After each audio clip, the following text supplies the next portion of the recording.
Hello, everyone. Welcome. My name is Samantha Shokin. I manage public programs at the Museum of Jewish Heritage, a living memorial to the Holocaust in New York City. It is my great pleasure to welcome you to tonight's event, celebrating the launch of Esther Safran Foer's new book, I Want You to Know We're Still Here, a post-Holocaust memoir. Esther is the former executive director of the historic Sixth and I Synagogue in Washington, D.C. In her stirring literary debut, she recounts her remarkable journey to find the family that hid her father during the war, to learn about the siblings she never met, and to heal the wounds of her past. We are joined tonight by Esther and her son, award-winning novelist Jonathan Safran Foer, author of Everything is Illuminated, Extremely Loud and Incredibly Close, and Here I Am, as well as the acclaimed nonfiction works Eating Animals and We Are the Weather. Jonathan's debut novel, Everything is Illuminated, was inspired by his journey to the shtetl of Trochenbrod in Ukraine to find the family that hid Esther's father. While his search turned up nothing, the success of the novel awakened worldwide interest in Trochenbrod that led to new clues for Esther. Armed with a tattered black and white photo and a hand-drawn map, Esther finally made the trip to Ukraine herself and found more than she ever hoped she would. We are honored to have both Esther and Jonathan with us tonight for what is to be their first public dialogue about the book, a very exciting occasion indeed. So thank you so much. And now, without further ado, please join me in giving a big virtual welcome to tonight's esteemed speakers, Esther and Jonathan Safran Foer. Thank you. Thank you. Yeah. That didn't sound very big, but of course it didn't. The first reading I ever did as a writer was at the Museum of Jewish Heritage. This was in the very beginning of 2002. And it was before my first book, Everything is Illuminated, had come out. And in a way, it was a low point for me as a public speaker, because I had the most embarrassing moment I've ever had as a public speaker, which is I intended to use the word repertoire, and I got very nervous. And it was as it was coming out of my mouth, I started to doubt myself, doubt the pronunciation. And I said repertoire, like that. And it continues to haunt me every time I'm about to do a public event. So I have to admit that I'm a little bit nervous to do this. Me too. Yeah, I've done a lot of readings before, and I don't really get nervous before them. You and I have had who knows how many conversations in the 4 decades that we've known each other, and yet I've been sort of stressing out about this for the last couple of days. I know that in part it's because I care a lot about it, and I want to, show everybody how great your book is, participate in that. But I think there's probably something else going on as well, which is these subjects are very hard to talk about. And they're very, very hard to talk about directly. Jewish people are sort of known for talking a lot. But in my experience, both in terms of how I grew up and in terms of what you've told me about how you grew up, and the Jewish community that I know, my experience is that Jewish people often have a very hard time talking about difficult things, about sad things. Do you find that to be the case as well? Oh my gosh, it's always been the case. I spent most of the early part of my life not being able to talk about any of this. I don't know whether I was repressing it. I don't know. Well, you know me really well, at least for the last 4 decades. I'm an upbeat, happy person, but I've had all these ghosts that are with me all the time, even in the happiest moments. And of course, growing up, I couldn't talk about this. I had this amazing mother who had gone through this, the worst horrors that anybody could imagine, losing her entire family. And I always understood that I was supposed to bring her joy. I wasn't supposed to bring her more suffering. I wasn't supposed to ask her those hard questions that would make her sad. And she didn't want to tell me those stories. But as your brother Frank reminded me, I used child labor to get the stories. that when he had a senior project in high school, I encouraged him to interview her, to do the thing that I couldn't do, and to get from her the stories that I think she wouldn't give me. And he did a pretty great job of putting the framework of her history together.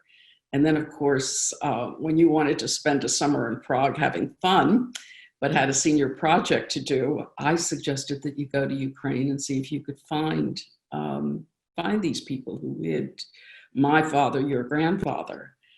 And in many ways, I had both you and Frank doing what I couldn't do at that point. Somehow I couldn't ask those questions. I couldn't talk about these things to you guys, to your father. It was all in there, and I didn't have the emotional wherewithal to undertake the journeys that you guys took for me first.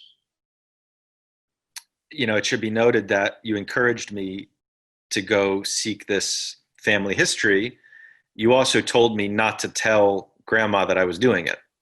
Wow. So, you know, we'll get to that in a little bit, the challenges of like layering communication and what's okay to say to this person and what's not okay to say to that person. Right. And all of the problems that can entail. But just to take a step back, because we never really introduced you, we're here to talk about your book. I want you to know that we're still here, which I was thinking about a good way to summarize it, not as any kind of literary critic, which I'm not anyway, and not as an dispassionate reader, which I'm obviously not, but as myself. And what I thought of was that it treats our family tree like sheet music and plays it. So the central story that the book tells is simultaneously in the past and in the present and also in the future. You tell the journey of you're going to learn about your parents, and particularly your father, who committed suicide when you were, what, 7? 7 or 8, depending on which birthday you count. Right, we'll get into that as well. But then the book does something that I think is really amazing, and that I think is what distinguishes it from a memoir or from a work of history, which is that it transcends the story that it's telling, and it becomes about the telling itself, and engaging with questions of how we talk about where we come from, and how we talk about painful things, and how we talk about who we are, and how that talking will determine who we become. It's a really wonderful book, and it's not uncomplicated for me to say that, because a child is always a child, you know, no matter how old you get. And I have always been used to thinking of that I was the story that you were telling with your life, and then confronting all of your other stories, your parents' story, your struggles, your hopes, is something that was frankly a little bit scary, but that I was really grateful to have. If you hadn't written this book, I don't know that I ever would have seen you in quite that way as an individual in the world. So let's kind of start at the beginning of your process. There's an old joke that once upon a time there was a person whose life was so good there's no story to tell about it. So there are some really profound problems that are at the heart of your book. The Holocaust is the most obvious one. The murder of your half-sister, suicide of your father, the recent death of your mother, the secrecy that shrouded those losses, and also the holes in your life story. Do you feel that there was something in particular that you wanted to solve or to resolve by telling your story? I think when you talked about the holes, that's really an accurate way to describe it. After you wrote Everything is Illuminated, I thought, wow, you helped me fill the hole in my life. Even though it was a work of fiction, somehow it seemed to fill the hole for a while. And then I realized that wasn't enough. what was the hole? I don't know what the hole was. There were so many holes, and so many holes that I couldn't tell people about. The writing of the book became a really profound experience for me, not just the journey. The journey was amazing. I found things that I never expected I would find. But the process of sitting down and writing, and the arc of the story never changed. I had written an outline and the arc was there. But getting into the emotion of the story, and I'm getting into it now, as you can tell, that took time. And one thing that was really interesting for me is that your grandmother, my mother, died December 18th, 2018. And I knew my book was due in February. So I really made sure that I had it done, because I didn't know how long she would live and what would happen and what the situation would be. But after she died, I went back to look at it, and I found that I was able to, I didn't change the story, but I was able to put details and emotions into it that I couldn't while she was alive. And that may sound strange, you know, she was almost 99 years old. She was in the last few months not even getting up out of her bed, which was upstairs in our house. So I'm writing this book and she's upstairs. And her mind was good until the end, but we really didn't talk about the book. She knew I was writing, but frankly, in a family like ours, okay, so you're writing a book. Okay.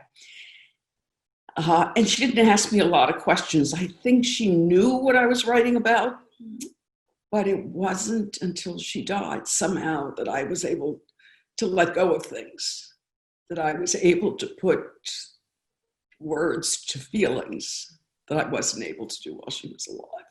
Maybe because I felt she was always looking over me, and that these were the stories she didn't want to talk about.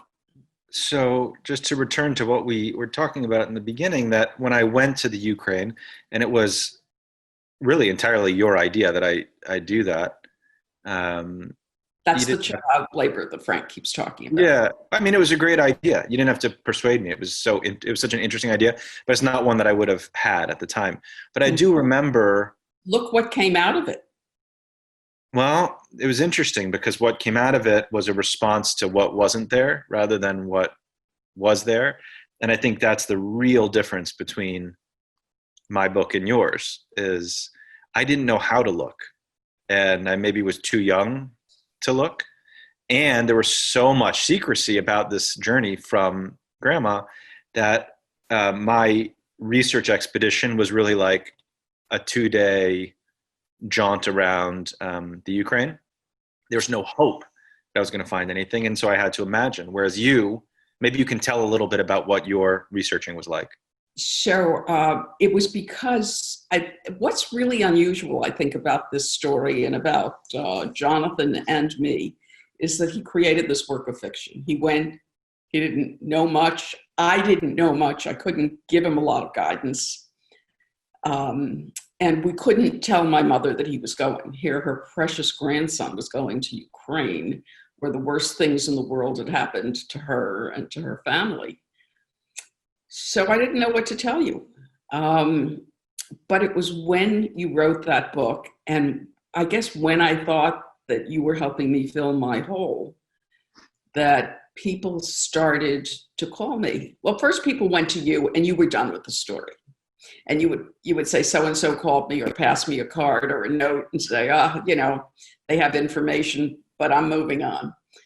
And at first I wasn't even ready to pursue that. But slowly I would pick up some of these pieces of paper. I'd make a call or two when we traveled. I would meet people.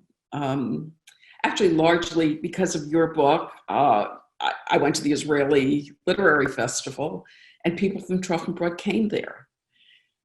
And they started to tell me these stories. They said, well, first of all, people were really outraged about your book. I just want to tell you that right now. People were like, how could he have done that to our beautiful shtetl? How could he have told these, magical realism, crazy stories with sex and everything else about our beautiful shtetl? So those were the first calls I was getting. And those were the ones I really didn't want to return. Yeah. The people who were telling me you got it all wrong. But then people started to say, well, but I know the real story. And on these trips, it wasn't like it was a systematic hunting that I went on a trip and that I had people I was going to see, but I kind of seized every opportunity while I was there. For example, in Brazil, my mother suggested I meet with Natan Kimmelblatt. He owned one of the big jewelry chains in Brazil. And I thought, I'm in Brazil, I don't really want to bother with this. But I went into one of his stores and I said, I want to leave Natan a note. And he called immediately. He said, I know who they called the main office. He said, I know who you are. I'm going to send a car to pick you up. And it turns out that here I met a guy and his brother, first of all, who had photographic memories. And also they grew up in the same shtetl as my father. Their cousin married my father's sister.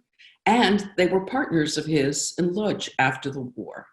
And they were able to give me addresses. And, they gave me the address of the store they had in Lodz, which was an interesting kind of business anyway. It was supposedly like a deli or a bar, but it was really money changing.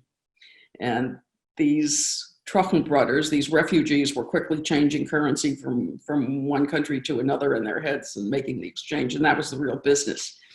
And then when I went to Israel and I met these Truchen brothers, and they said, would you like to meet other people who come from the village, who may have known your family? And I said, sure. And I remember I was babysitting for Sasha, and he was, I don't know, maybe a year old. And it was the night before I was going to leave. And I said, can I get off of babysitting? And you said, my God, of course, because you're going to see a 95-year-old man and there's no point in waiting for the next trip. But I never brought you on a trip again. Right. So these people took me all over Israel. And we'd meet with one person after another. And it was like an onion. Every layer brought something new, a new piece of information. We met with this 95-year-old man in Haifa. And just a terrific guy. He was funny. He insisted that before we left, that our cousin Gilly, who was with me, that both of us kiss him goodbye. And we're talking, and I said, well, you must have known my father. You lived in this village. And the mistake I was making is that I was using his name. I was using Louis Safran, label Safran. That wasn't the way people were referred to then. They had nicknames, crazy nicknames, descriptive nicknames. And in the book, some of them, I put some of them down, not even all of them. And they're just, somebody who's described by his belly button and somebody who was described by his girlfriends. But it turned out that my father's nickname, this guy finally said, oh, you mean Label from Lisht, which meant Label, my father, who actually was living in another little village. And that became a breakthrough clue that he told me the village where he lived, that I had actually sent you on your first journey to the wrong place. Thank you, Mom. And then the person I was with started making phone calls and saying, well, did you know Label from Lisht? And at the end of that day, I met a woman who knew my father before the war, who was able to tell me stories about him that I had never heard before that were so precious to me. And she asked me to come back and stay with her for a week. I never did it. I regret that. But she gave me more information. She told me my father's wife's name. I asked her, I said, well, they had a child, and she didn't remember the child. So many people that I asked about that said, well, there were so many babies that were killed. And that's the story. There were so many people killed whose names we don't know. I scoured all the databases trying to find my half-sister's name, and I couldn't find anything. Anyway, I went back to DC, And I was armed with all this new information. And I started returning some of those phone calls using the clues I had.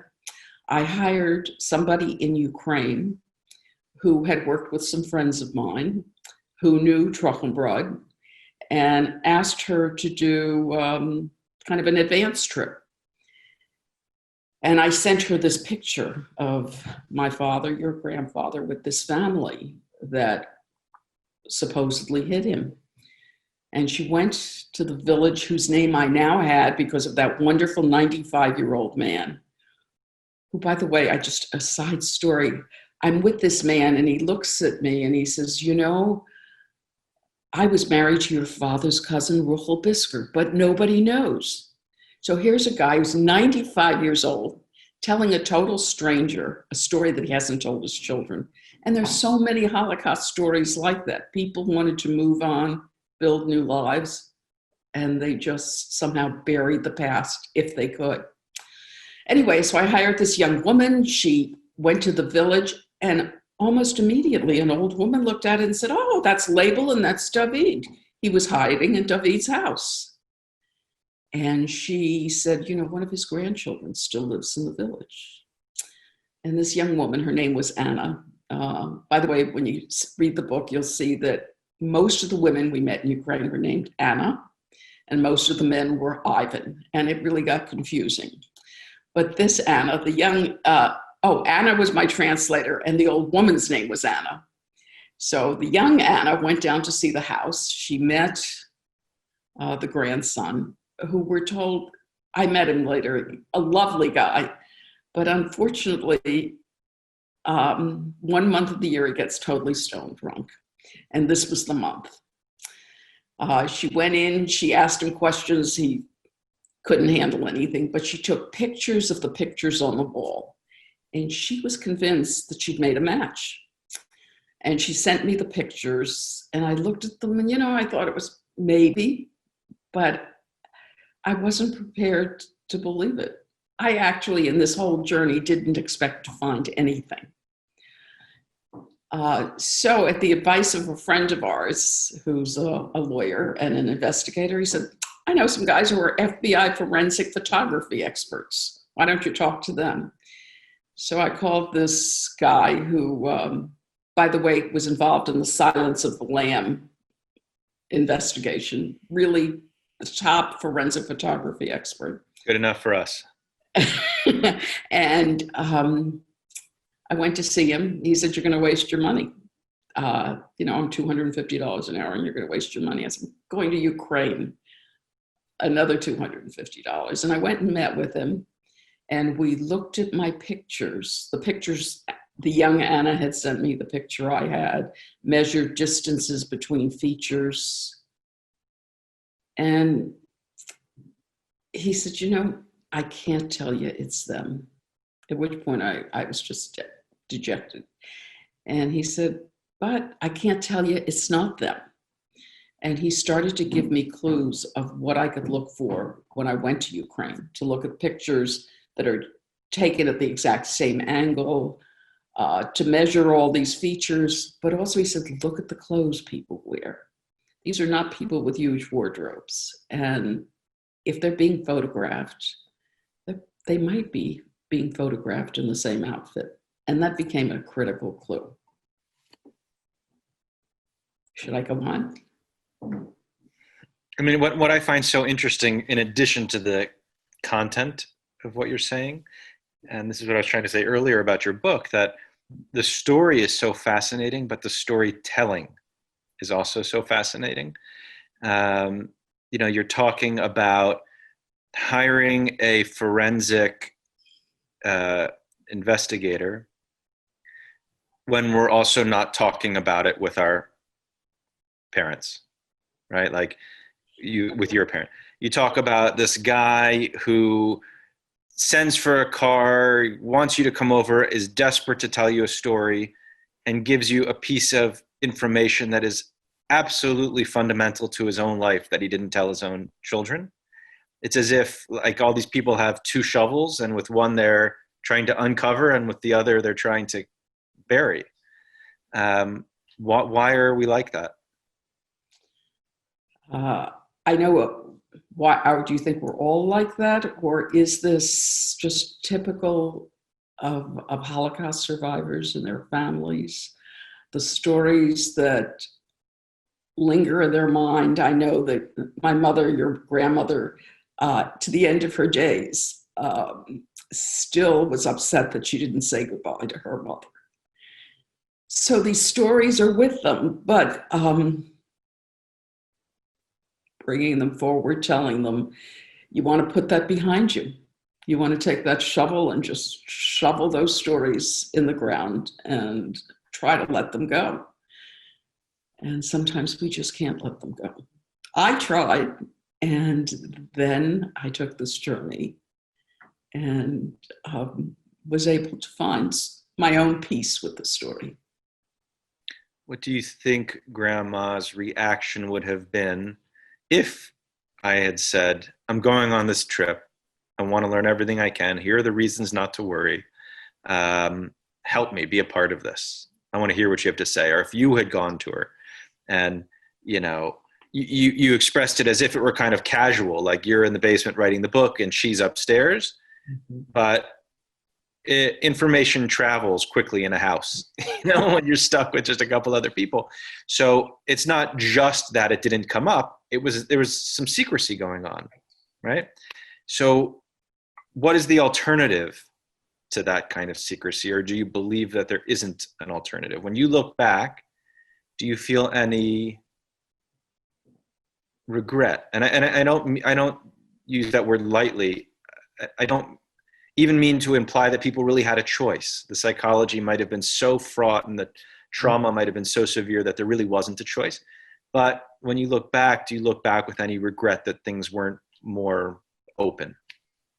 Oh, of course. And having written the book, I've come out of it a different person. I've come out of it a person that is more open in the rest of my life. I guess I was able to pull a plug out. I wouldn't even know how to describe it. But you wonder what Grandma would have said if we had told her you were going. Well, I can tell you what she said when I told her I was going. I made all the arrangements. I was meeting this group of Truckham brothers. Everything was planned. I had to find an airline that would fly into Lvov. And the only airline I could find, by the way, whose name I knew, was Lufthansa, which was kind of ironic. I was flying to my ancestral homeland on a German carrier, but at least I knew it was safe. But the hardest part of this was calling her up to tell her that I was going, because I knew what her reaction would be. Well, actually, I didn't know it would be as profound as it was. I called her up and I said, Mom, I've done all these work and these Truckham brothers are going to Ukraine and I'm going to go with them. And she screamed into the phone, how can you do this to me? Which I was leaving her. Everybody who had been in this place had left her, and now I was leaving her. And I said, well, it's okay. I'm taking Frank with me. Frank is coming with me, our oldest son. And she said, you're taking your child? He has babies. How can you do this? And then the next day, she understood that her response wasn't totally rational. And she called me and she said, try to understand where all my fear is coming from. Mm. Then I called her. Then the final call was, I'm ready to board the plane and I'm going to have to call her to say goodbye.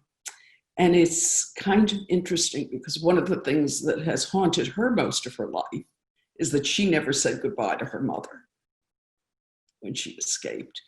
And here, her one and only, precious first daughter was going to go and say goodbye to her. Mm-hmm. And she was very rational. She knew that she couldn't talk me out of it. It turns out we were both two strong women, and when you pitted us against each other, it was quite a scene. And she said, well, okay. She said, take a good book, bring some granola bars, don't eat anything they give you, And whatever you do, don't do anything stupid. And that's because she really knew me well.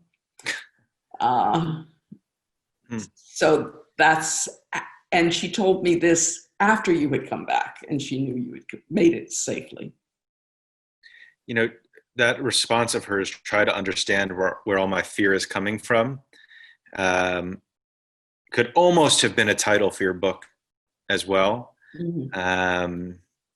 And maybe it gets at what we were talking about, and the kind of ease of a certain kind of communication and the difficulty of another, the wanting, this desire to uncover one kind of thing and bury another kind of thing. Behind it is a really deep fear that is inherited. And I don't think it's a fear of physical safety. I think it's a fear of emotional safety. You know, like, you know, and I don't think this is particular to us, because I know so many Jewish friends who have very similar situations. They don't do a whole lot of kissing. You know, they don't do a whole lot of saying, I love you. It's interesting. I have thought about that recently, and I haven't discussed it with anybody. But I had been thinking about that recently. And what did you think about it? Well, I thought about Bubby, about my mother. I don't remember how many times she told me that she loved me. I know she did, passionately, but that wasn't something she was able to say. And how she did write on my birthday cards, though. Yeah, mine too. No, clearly the inability to say it has nothing in the world to do with the feelings right beneath. Or if anything, it's an overwhelming desire to say it that can sometimes make saying it very difficult, because it does expose you. It exposes you. Right. And people who have been hurt don't like to be exposed, you know? Was there anything that you didn't include in the book? You know, we've talked about the need to bury certain things, the need to keep certain things distant, having different audiences for different ideas or different emotions or conversations.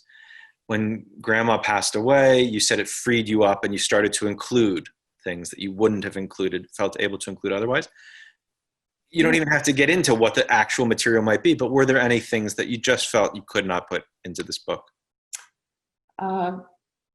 Not so much that. It was, and everything that was already in the book before she died, but it was able to dig deeper emotionally. It was able to talk about my father's suicide notes, to talk about how I felt. I was an 8-year-old, but how did I feel? It was digging deeper into myself. And if there was something I didn't include, why would I tell everybody now?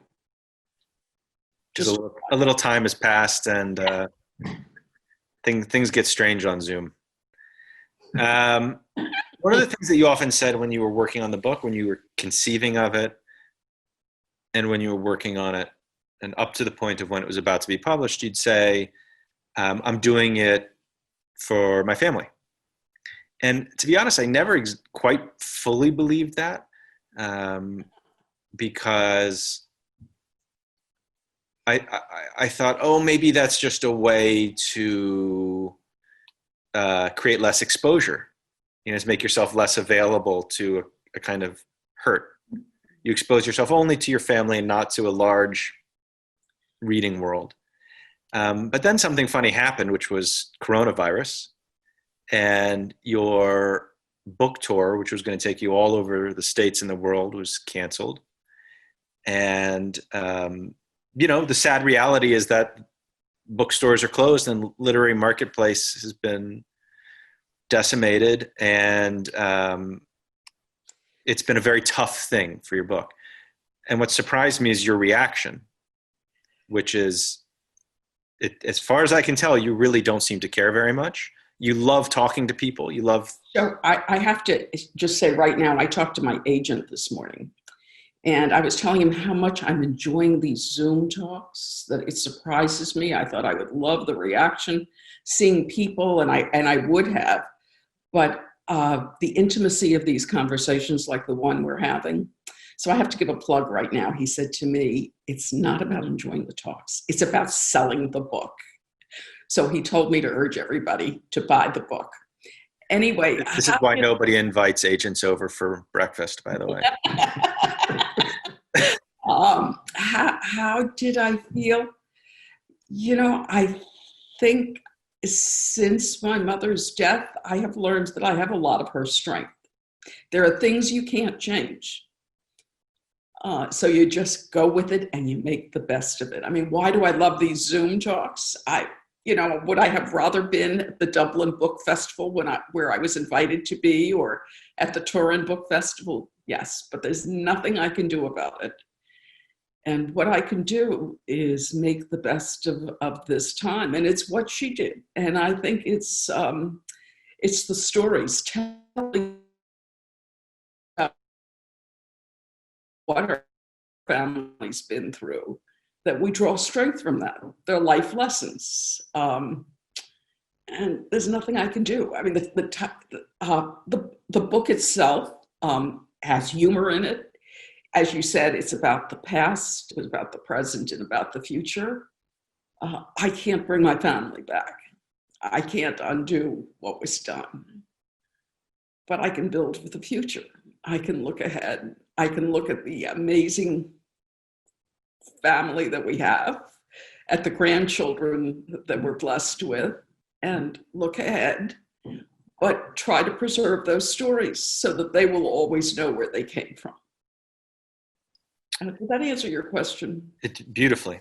So my last question, then we'll open it up to everybody who's here, has to do with the future. You were just alluding to the future. So, the sort of mantra of my Jewish education and maybe even my Jewish identity was the inadequacy of your Jewish education. No. The mantra was never forget. Like that was if I had to boil it down to a phrase, that was the phrase I heard most often.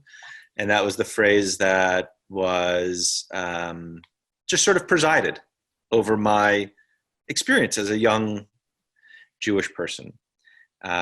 Don't forget because it's where you come from. Never forget because it can happen again if you do forget. And my sense is that you never wholly, despite being somebody who's so invested in memory, you never wholly approved of that slogan, or not as an identity.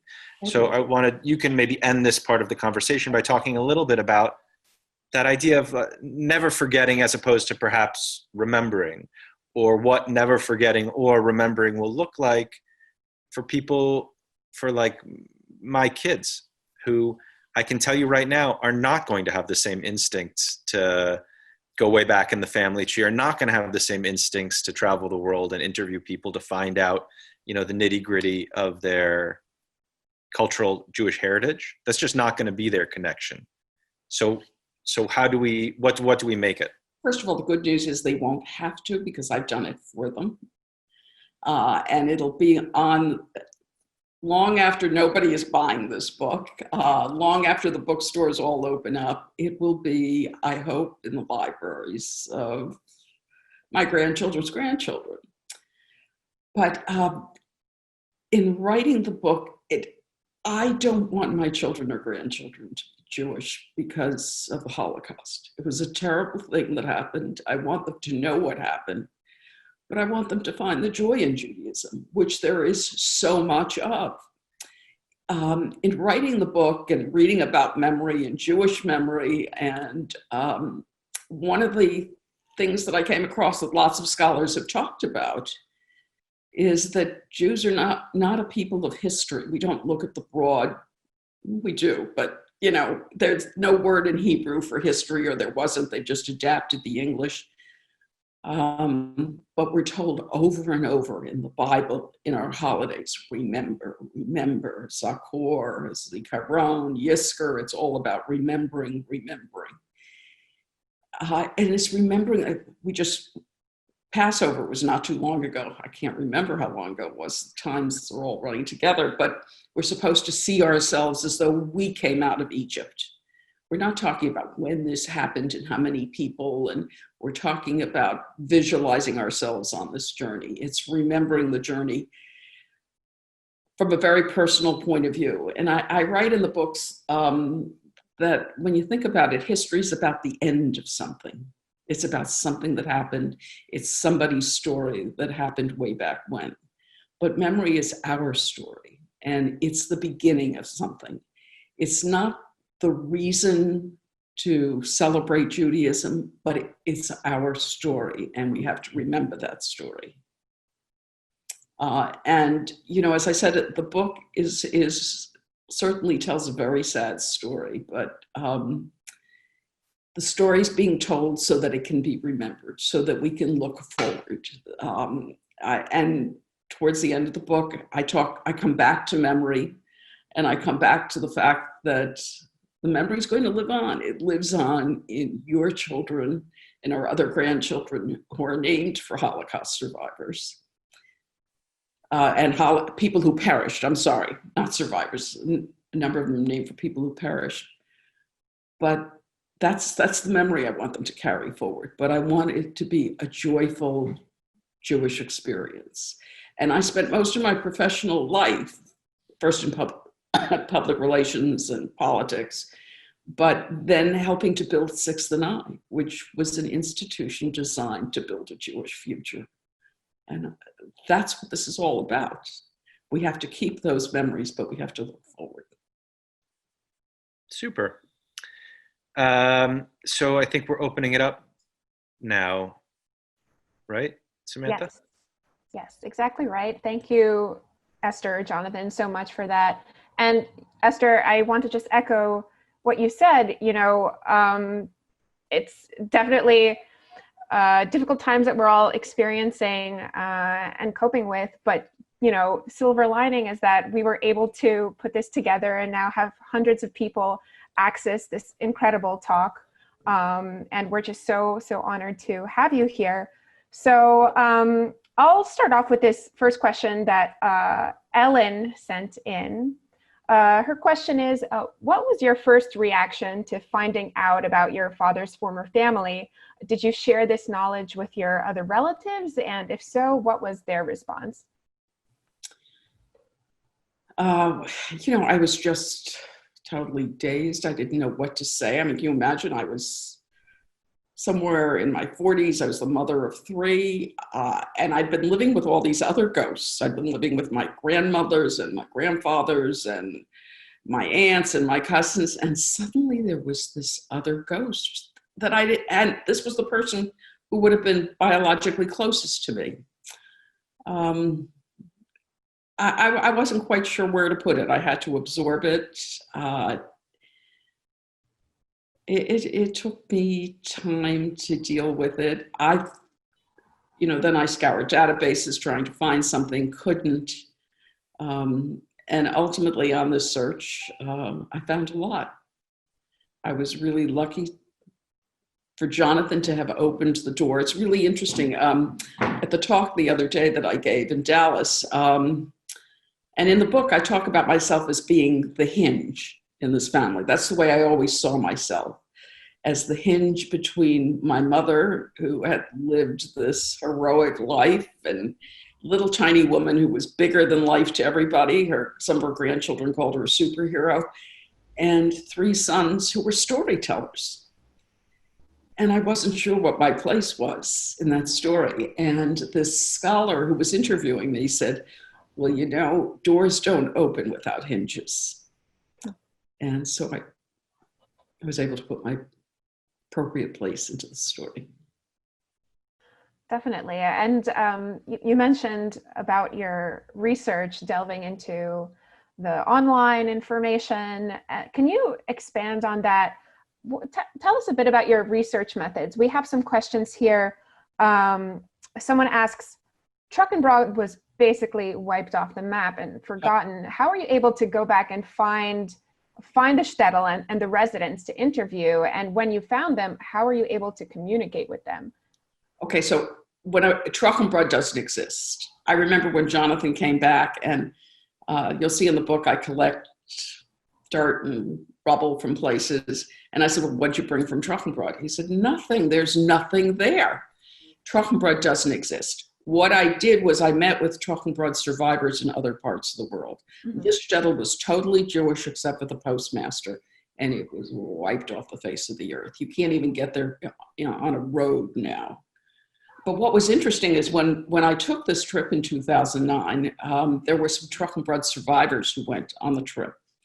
And I write about that journey in the book, and it was hysterical. There were survivors who were walking down this place where nothing existed, where there was no road, and say, well, you lived here and I lived there and so lived there. And then another survivor would say, no, I lived here.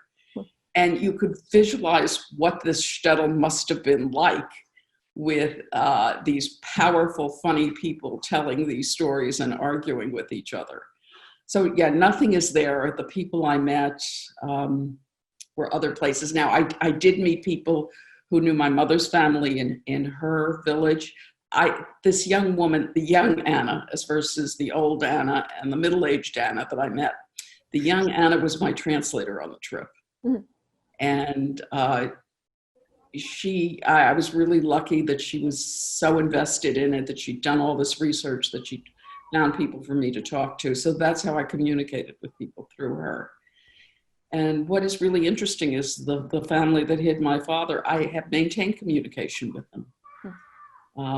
And they write to me and they say, this is your Ukrainian family. And I write to them, this is your American family. Wow. We wouldn't exist if their grandfather hadn't taken the risk that he took, which was a risk to himself and to his entire family. Yeah, that's really incredible. And there are so many stories, from Holocaust testimonies of just one person's decision, changing the course of family history. It's really incredible that you're able to discover that piece. So we have a question here from Rebecca. Rebecca asks, in one part of your memoir, you talk about how you used Jonathan's novel to find elements of truth through his fiction. So how do you see this intersection between fiction and nonfiction in your memoir and in Jonathan's novel for readers who might disparage fiction?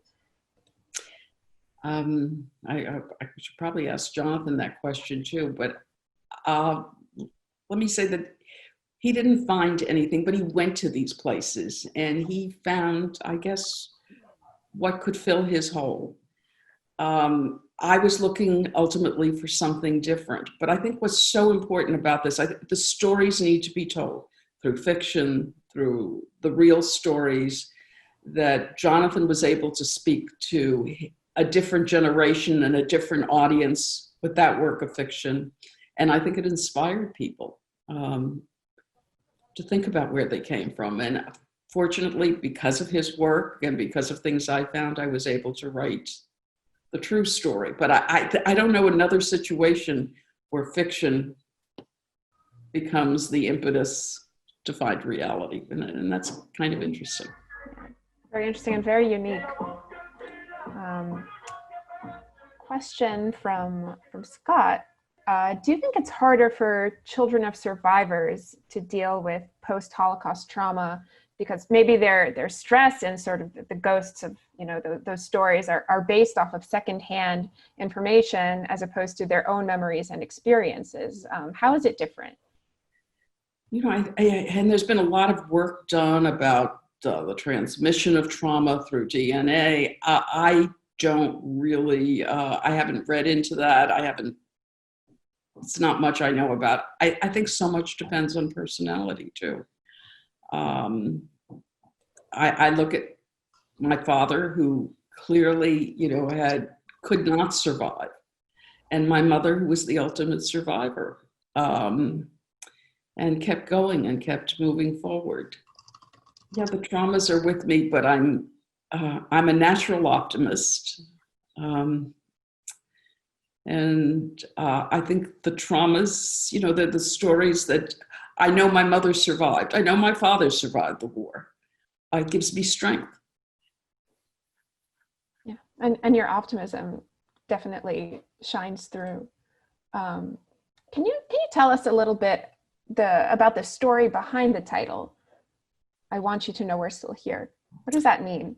So I wish Jonathan had suggested that other title. I was really struggling with the title, and he and I talked a little about it. But ultimately, when I went to Ukraine, I had prepared myself to find nothing. Other people who had taken these journeys tried to make sure that I was managing my expectations, that it would be enough to walk these dirt roads and breathe the air that my ancestors had. Fortunately, I found so much more than I had ever hoped. But I also decided, in the same way that I took bags of dirt back in Ziploc bags, I'm the Ziploc queen, and took bags of dirt that now look like an art installation in my living room. I thought I also wanted to leave something of myself in this place. And what can I leave? And really, who am I leaving it for? I'm leaving it in mass graves. But ultimately, we take an annual Shana Tova card picture. It's very important to me that we're all together, that I can, the year my mother died, 2018, there were 14 of us in the picture. And I send them far and wide. I'm just so proud of the survival that came out of this terrible piece of history. So I decided to take a pile of those pictures and I buried them. At the same time that I was picking up dirt from these mass graves, I buried the picture. Actually, Frank did most of the hard work. We borrowed forks from the hotel and we just dug in. And who was I leaving this picture for? But in my mind, I was saying to my grandmothers, to my aunts, to my cousins, you don't know it, but we're still here. And that was my ultimate message, and it's the message of optimism. As I said earlier, I can't change what happened to them, but I can talk about the future, and the future is we're still here. Yeah, and Sheila in the comments section, in the chat, she says that she references the Yiddish resistance song "We're Still Here." That's good. Which definitely I learned something from each of these talks. Yes, absolutely. We have a question here for Jonathan, actually. So Jonathan, how does reading your mother's book make you rethink or reconsider your own fiction, your own journey back to Ukraine? That the book that I wrote about it, you mean? Yeah. Oh, just not at all. Because I wrote that book, I don't know, 20 years ago. I've changed so much and my life has changed so much. I haven't reread the book since I published it. I would have a hard time even remembering, to be honest, what's in it. Wow. There are a lot of ways that I was changed by my mother's book. Mm-hmm. And I'm sure that it will influence, how I write in the future. But for me, what's in the past is in the past. And I'm glad that life brought me to where I am for, the things that I'm proud of, the things that I'm embarrassed about. And there's both of those in that book, but I don't have any desire to revisit it. But we're glad you did it, because I couldn't have done it without you. Yes, and so many of us are so glad that you did it, and Esther, likewise. So we're running out of time. We have time for just one more question. I'm sorry that we won't get to so many great questions and comments in the chat section, but we have so many hundreds of people watching that it's just impossible. But I'll close with this one question that comes from Andrea. And Andrea asks, she's wondering if you think that there are any larger lessons to be learned from reading this story over and above the importance of preserving these stories for the future, what do you want your readers to take away from it overall? Wow. I think the message, we're still here. I want them to know what happened. I was able to put those memories down for my grandchildren. I'm able to share it with anybody else who's going to read the book, and I'm delighted with that. But among the things I found when I was in Ukraine is that life was life there. There were divorces, there were abortions, there were all sorts of things that I didn't expect to learn about, and to look to the future. I took something a little different away from your book, which is as it should be. You know, that's the nice thing about sending a book into the world, is then everybody takes from it what they take from it. For me, the book had a moral, which was, it's better to talk. Like it's better to talk about things. We don't have an infinite amount of time with people, and our ability to know them and to have their help in knowing ourselves is limited. And so we need to make the most of it, even when it's very scary. And, you know, our family has a lot of things that are scary, like every other family. But I think that it, you know, with you and grandma, with me and grandma, with me and you, with all of us, sometimes the fear, it expresses itself as silence. And to me, your book is an argument against that kind of silence. So anybody who's thinking about this, not even just going on these journeys in this search, but to write and tell their stories, so important. I, now as a grandmother, am a different person from having gone through the process of the writing. And if there's one lesson I think, particularly right now, is resilience. We're still here, we're resilient. It's an important lesson right now as we're going through this crazy situation in this country and in the world, that you can make it. Absolutely. And that's something that I think resonates with everyone watching tonight.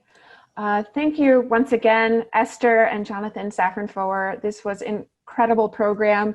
Thank you to all of our viewers who tuned in tonight. Please make sure you go out and buy Esther's book, I Want You to Know We're Still Here, a post-Holocaust memoir. It's out now on Amazon and also Politics and Prose, the bookstore. Their website is just politicsandprose.com, right? I think so. Great. Thank you guys once again. Thank you. Thank you.